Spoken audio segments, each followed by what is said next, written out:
ಶ್ರೀ ಗುರುಭ್ಯೋ ನಮಃ. ಹರಿ ಓಂ. ಗುರುರ್ಬ್ರಹ್ಮ ಗುರುರ್ವಿಷ್ಣು ಗುರುದೇವೋ ಮಹೇಶ್ವರಃ. ಗುರು ಸಾಕ್ಷಾತ್ ಪರಂ ಬ್ರಹ್ಮ ತಸ್ಮೈ ಶ್ರೀ ಗುರವೇ ನಮಃ. ಸದ್ಗುರುಪಾದಾರವಿಂದಾಭ್ಯಾಂ ನಮಃ.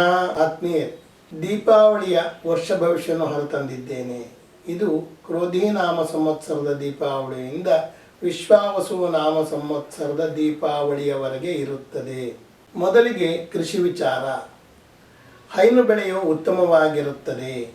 ಫಸಲುಗಳು ಚೆನ್ನಾಗಿ ಫಲಿಸುತ್ತವೆ. ಸಾಮಾನ್ಯವಾಗಿ ಕೃಷಿಕರ ಆದಾಯ ಹೆಚ್ಚಾಗುತ್ತದೆ. ರಾಜ್ಯ ವಿಚಾರ.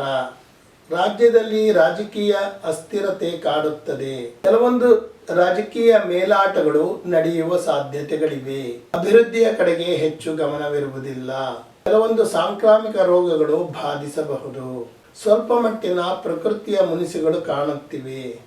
ಕೋಮು ಕಲಹಗಳನ್ನು ಸಹ ಕಾಣಬಹುದು.